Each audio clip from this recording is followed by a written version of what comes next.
Shalom dan damai sejahtera buat seluruh permata GBKP yang selalu setia bergabung di channel YouTube kami ini. Mari saatnya kita akan memakai waktu dan kesempatan di dalam hidup kita agar kita dipersiapkan untuk bisa memahami firman Tuhan yang menjadi renungan di PA Permata di minggu ini. Besar harapan dan kerinduan kita buat seluruh permata GBKP agar senantiasa melalui iman pengharapan yang begitu besar kepada Allah, kita diyakinkan oleh iman percaya kita. Melalui firman ini kita ditegur, diingatkan dan dituntun hidup kita akan semakin baik di hadapan Tuhan. Sebelumnya, mari kita meminta kekuatan kepada pertolongan Roh Allah yang bekerja di dalam diri kita masing-masing. Kita bersatu di dalam doa. Kami bersyukur Tuhan, di minggu ini kami masih beroleh kesempatan untuk dapat merenungkan firman Tuhan yang menjadi bahan PA Permata GBKP. Tolong kami semua Tuhan, tolong anak-anak Permata, tolong kami sebagai hamba-Mu yang Kau percayakan untuk dapat menyampaikan kebenaran-Mu. Di dalam nama Yesus pertolongan Tuhan senantiasa kami harapkan, yang nyata dan bekerja atas segala perkara kehidupan kami. Inilah harapan dan doa kami, di dalam nama Yesus kami berdoa. Haleluya, amin. Permata yang terkasih di dalam Tuhan, firman Tuhan yang menjadi renungan di PA Permata di minggu ini. Yang pertama kami akan membacakan dari kitab Titus pasal 2 ayat 14. Selanjutnya nanti 1 Tesalonika pasal 5 ayat 14 sampai dengan 15. Yang pertama dari Titus pasal 2 ayat 14, demikian firman Tuhan. Yang telah menyerahkan dirinya bagi kita untuk membebaskan kita dari segala kejahatan dan untuk menguduskan bagi dirinya suatu umat kepunyaannya sendiri yang rajin berbuat baik. Selanjutnya dari 1 Tesalonika pasal 5 ayat 14 sampai dengan ayat 15. Kami akan membacakan firman ini kepada kita sekalian. Kami juga menasihati kamu saudara-saudara, tegurlah mereka yang hidup dengan tidak tertib. Hiburlah mereka yang tawar hati. Belalah mereka yang lemah. Sabarlah terhadap semua orang. Perhatikanlah supaya jangan ada orang yang membalas jahat dengan jahat. Tetapi usahakanlah senantiasa yang baik terhadap kamu masing-masing dan terhadap semua orang. Demikian firman Tuhan yang menjadi dasar renungan di PA Permata di minggu ini. Dengan tema yaitu Dahin si Mahuli. Saudara-saudara yang terkasih, di dalam PA Permata di minggu ini, kalau kita melihat tahap demi tahap kehidupan kita, segala fenomena ataupun realita kehidupan yang kita hadapi dan kita jalani di dalam kehidupan kita saat ini, banyak sarana yang bisa kita pakai untuk menunjukkan perilaku yang baik sesuai dengan arahan tema. Semua adik-adik kami Permata, tentu dengan berbagai kalangan dan latar belakang yang berbeda. Ada yang masih sekolah, masih kuliah, ada yang sudah bekerja, ada yang mencari pekerjaan, ada yang memiliki karir dan lain sebagainya. Dalam situasi latar belakang yang berbeda, tentunya apapun yang kita miliki di dunia ini tidak terlepas dari rancangan Tuhan. Artinya Permata, semua yang kamu rasakan, kamu miliki, kamu jalani sebagai sebuah realita kehidupan, semua itu di bawah kontrol Tuhan. Bagaimana Permata menghargai apa yang kamu miliki? Bagaimana kamu mengingat ketika saat ini kamu memiliki sebuah wewenang, sebuah kekuasaan, sebuah kemampuan, memiliki power dalam bidang tertentu? Tuhan mau agar apapun dan bagaimanapun kehidupan kamu, dimanapun kamu berada, sikap dan perilaku yang baik itu, segala kenyataan kehidupan kita, itu sebagai wadah yang bisa kita tunjukkan bahwa kita mampu melakukan satu pekerjaan yang baik. Pekerjaan yang baik itu bukan dituntut oleh keegoisan kita ataupun datangnya dari diri kita sendiri, ataupun bersumber dari hal-hal duniawi. Tapi segala pekerjaan yang baik itu kita mengingat sangkali kehidupan kita, yaitu pemilik hidup kita sendiri, yaitu Allah Bapa kita.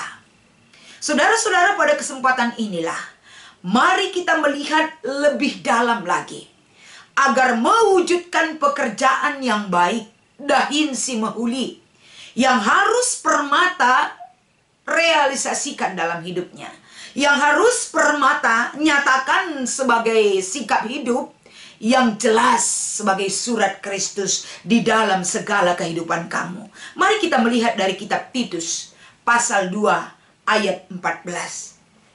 Sebagaimana sebagai dasar yang sangat fundamental yang harus menjadi acuan hidup kita, hidup di dunia ini menunjukkan satu perilaku yang baik sesuai dengan rencana Tuhan ataupun kehendak Bapa. Dasarnya adalah kita sudah menerima kasih karunia Allah.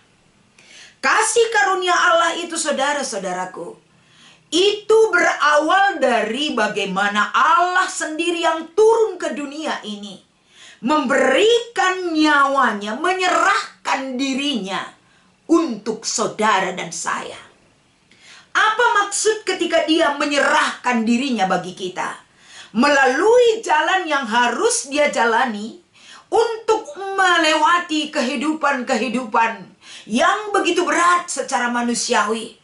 Passion yang dia lakukan adalah jalan kesengsaraan menuju kemenangan yang sudah Tuhan berikan kepada anaknya yang tunggal, yang diperkhususkan untuk kehidupan kita. Bagaimana dia menyerahkan dirinya sebagai bukti kasih karunia Allah kepada kita. Tujuannya apa? Tujuannya seperti yang Titus nyatakan dalam pasal 2 ayat 14 adalah agar kita bebas dari segala tindakan kejahatan. Dan dapat melalui pengorbanan dirinya, kita hanya melalui itu hidup kita dikuduskan. Darah Kristus menguduskan kita. Kalau yang namanya kita bebas dari kejahatan, berarti kekudusan milik kita. Apa yang dilakukan oleh kasih karunia Allah yang dia nyatakan di dalam dunia ini, menunjukkan bahwa kita hidup di dunia ini, kita adalah milik kepunyaan Allah itu sendiri. Dia menyelamatkan kita, dia menguduskan kita, dan dia menjadikan kita sebagai milik kepunyaannya sendiri.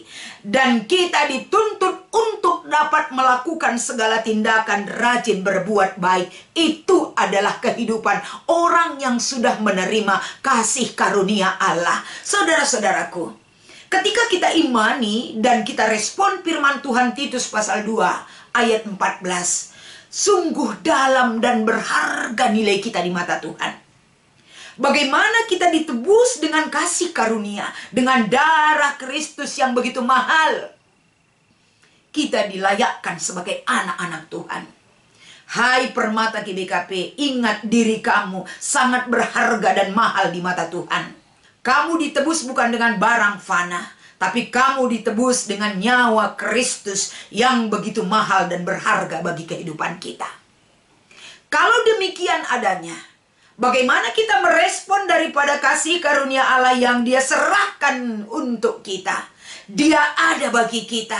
Dia serahkan dirinya untuk hadir di dunia ini, menjadi sama dengan kita, disamakan dengan orang yang tidak layak di hadapan Tuhan pun dia mau. Rela demi cinta kasihnya kepada kita. Sudah selayaknya kita harus merespon ini dengan identitas perbuatan baik yang berkenan kepada Tuhan, yang harus kita jalani di dalam kehidupan kita. Perbuatan baik apa yang harus kita tunjukkan?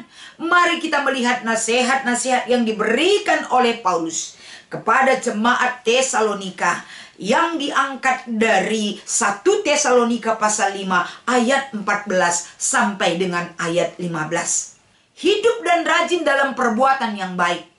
tidak gampang, saudara-saudara.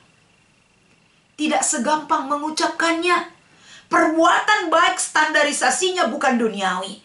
Perbuatan baik standarisasinya adalah ketetapan Allah itu sendiri. Kita melihat di sini dalam 1 Tesalonika 5, 14-15. Bagaimana nasihat-nasihat untuk hidup dalam pimpinan Tuhan. Paulus angkatkan ada 4 perbuatan yang harus kita wujudkan. Yang pertama, kita melihat di ayat 14. Ada kata-kata, tegurlah. Orang yang bagaimana yang harus kita tegur? Orang yang kehidupannya tidak tertib. Artinya tidak tertib, saudaraku. Mereka hidup semena-mena. Semau gue, semauku. Semau apa yang membuat aku senang. Mereka mengklaim apa yang mereka lakukan itu sudah baik di mata Tuhan. Tapi dasarnya adalah keegoisan pribadi. Hidup di hadapan Tuhan butuh proses dan ketertiban. Harus bisa kita membagi waktu, harus bisa kita menghargai waktu, harus bisa kita memanage perasaan kita, harus bisa kita membagi waktu kita untuk orang lain. Hidup bukan untuk diri kita sendiri, tapi hidup untuk nama Tuhan. Ini adalah satu pintu masuk kita untuk dapat bisa berguna dan berdampak sebagai fungsi gereja yang hidup di dunia ini. Salah satu dari kehadiran kita memberi dampak dan makna. Menegur orang lain tentu tidak gampang. Bagaimana mungkin kita bisa menegur? Tentunya kita memiliki basic yang kuat. Perlengkapi diri saudara. Tunjukkan kehidupan keteraturan dalam diri saudara. Sehingga Paulus katakan, walaupun engkau masih muda, jangan seorang pun menganggap enteng kepadamu. Karena kemudaanmu memiliki kualitas yang hebat di mata Tuhan. Yang kedua, saudara-saudara, di ayat 14, yaitu hiburlah. Dimanapun pada saat ini banyak sekali orang yang tawar hati. Mereka butuh kekuatan. Mereka butuh topangan. Topangan dan kekuatan itu bukan hanya berasal dari orang-orang yang sudah mapan hidupnya. Yang sudah berumur, yang sudah banyak menikmati asam garam kehidupan. Tapi orang-orang muda juga Tuhan pakai untuk bisa menjadi penghibur. Agar tidak ada orang yang memiliki tawar hati. Di kalangan permata juga banyak sekali orang yang perlu dihibur hidupnya. Perlu dikuatkan, perlu digiring, perlu ditegur, perlu dibimbing untuk datang kepada Tuhan. Karena di masa muda juga terkadang kehidupan labil itu menggoyahkan iman dan pengharapan kepada Tuhan. Zaman era digital ini banyak sekali orang yang perlu dituntun, saudara-saudaraku. Siapa yang Tuhan pakai menjadi garda terdepan? Salah satunya orang yang percaya. Hai pemuda gereja, persiapkan diri saudara. Selanjutnya, saudara-saudaraku, kita melihat di sini ada kata-kata belalah. Siapa yang perlu kita bela? Mereka yang lemah. Mereka yang tidak memiliki kesabaran dalam menjalani kehidupan yang begitu sulit dan susah pada saat ini. Orang-orang yang lemah juga dimanapun ada. Kelemahan mereka ada karena mungkin banyak faktor, saudaraku. Faktor ekonomi lemah, faktor keluarga, faktor studi, faktor pekerjaan, faktor jodoh, dan lain sebagainya. Dan orang-orang tua kita banyak juga yang sangat rapuh kehidupannya. Karena dilema yang terjadi di dunia ini tidak memandang usia siapa saja. Siapa saja boleh kena dalam masalah duniawi. Tapi kehidupan kita sebagai anak-anak Tuhan, Tuhan pakai siapa saja. Ingat itu, siapa saja boleh Tuhan pakai. Persiapkan dan ingat bahwa diri kita adalah nilai hidup kita ditentukan oleh darah Kristus yang melayakkan kita. Pakailah segala kemampuan kita untuk bisa menjadi pembela bagi orang-orang lemah. Menegakkan keadilan dan kebenaran kehidupan itu adalah salah satu tujuan Tuhan menjadikan kita hidup di dunia sampai saat ini. Dan yang keempat, saudara-saudara, selain membela di ayat ke-15, perhatikanlah. Ini satu perintah lagi. Siapa sih yang perlu kita perhatikan? Yang perlu kita perhatikan di sini, supaya jangan ada orang yang selalu memberikan tindakan pembalasan, kejahatan dibalas dengan kejahatan. Yesus selalu mengajarkan kita sebagai anak-anaknya. Yesus sang penyelamat hidup kita. Yesus yang sudah berkorban bagi diri kita. Dia ajarkan kepada kita, jangan pernah membalas kejahatan dengan kejahatan. Tapi kejahatan biarlah ada, tapi mari kita balas dengan tindakan perbuatan kasih, agar dunia ini tidak tercemar oleh perbuatan kejahatan, tapi kejahatan yang ada diterangi dengan perbuatan yang kita nyatakan di dalam diri kita oleh tuntunan Roh Allah yang ada dan bekerja di dalam diri kita. Perhatian perbuatan kasih, marilah kita tunjukkan sebagai identitas orang yang memiliki iman kepada Tuhan. Saudara-saudara, melalui firman Tuhan yang kita lihat dari 1 Tesalonika, dari Titus pasal 2, ini adalah sebuah nasihat, ini adalah sebuah pernyataan yang mengingatkan kita siapa diri kita di hadapan Tuhan. Apa yang harus kita lakukan hidup di dunia ini?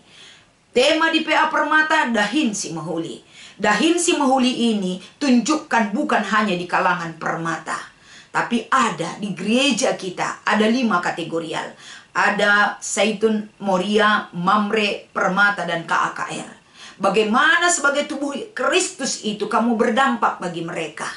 Hai Permata, kamu adalah masa depan bagi seluruh harapan dan impian Tuhan bagi gereja kita. Bangun dirimu, tunjukkan kemampuanmu, hindari dirimu dari hal-hal yang tidak baik. Tanamkan nilai-nilai kebaikan yang menjadi identitas bagi diri kamu. Perbuatlah satu hal yang bisa kamu tunjukkan, terlebih-lebih sebagai aksi di PA Permata di minggu ini.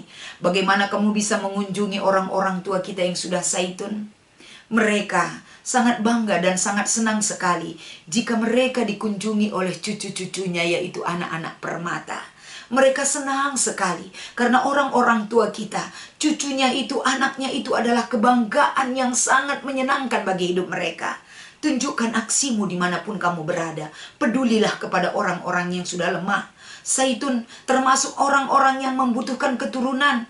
Orang-orang yang lemah, orang-orang yang ketakutan, itu boleh kamu tahu karena kamu memang ada di dalam tubuh Kristus itu sendiri. Setiap bagian-bagian yang ada dalam tubuh Kristus itu, kamu akan merasakan apa yang mereka rasakan di dalam segala pergumulan hidupnya.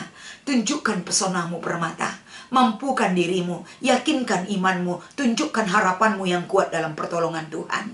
Selamat mengikuti PA Permata di minggu ini. Tuhan Yesus memberkati. Kita berdoa. Terima kasih Tuhan buat segala kebaikan-Mu. Mampukan Permata GBKP menjadi pelaku aktif untuk dapat memberi dampak sebagai gereja-Mu Tuhan. Mereka memiliki kemampuan, mereka memiliki satu tujuan yang begitu besar. Menunjukkan kehadirat-Mu atas kehidupan mereka dan perbuatan mereka. Terima kasih Tuhan, di dalam nama Yesus kami berdoa dan mengucap syukur kepadamu. Haleluya. Amin.